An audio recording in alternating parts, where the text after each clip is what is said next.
हिवाळ्यामध्ये पॅरालिसिस म्हणजे अर्धांगवायू होण्याचा धोका वाढतो.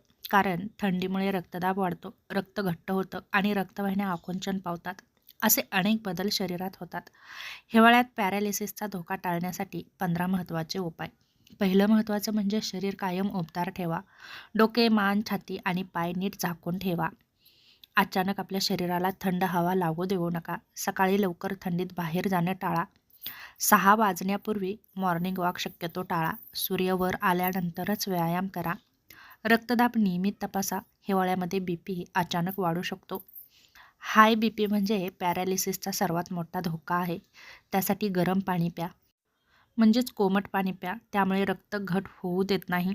रक्ताभिसरण सुधारतं. सकस आणि उष्णतादायक आहार घ्या.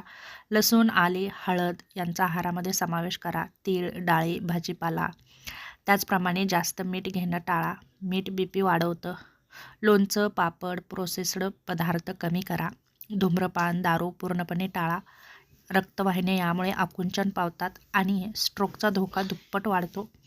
रोज हलका व्यायाम करा, जसं की चालणं, प्राणायाम, योग. अचानक जड व्यायाम करू नका. पुरेशी झोप घ्या. 7 ते 8 तासांची. झोपेचा अभाव BP वाढवतो. मधुमेह नियंत्रणात ठेवा.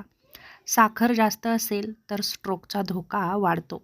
त्याचप्रमाणे ताणतणाव कमी ठेवा. ध्यान, प्राणायाम करा, जप करा. ताणामुळे रक्तदाब वाढतो. थंडीमध्ये अंघोळ करताना काळजी घ्या. फार थंड पाणी वापरू नका. आधी हात, पाय यावरती पाणी ओता आणि मग अंगावरती पाणी घ्या.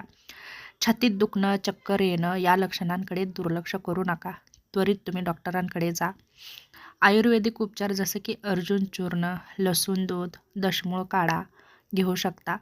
स्ट्रोकचं पहिलं लक्षण म्हणजे चेहरा वाकडा होणं, हातपाय सुन्न होणं, बोबडे बोल. अशी जर लक्षणे दिसत असतील तर वेळ न दवडता हॉस्पिटलमध्ये जा. 50 वर्षावरील व्यक्तींसाठी BP, साखर, कोलेस्ट्रॉल तपासणी नियमित करा आणि डॉक्टरांनी दिलेली औषधे अजिबात चुकवू नका. वेळेवर औषधे घ्या.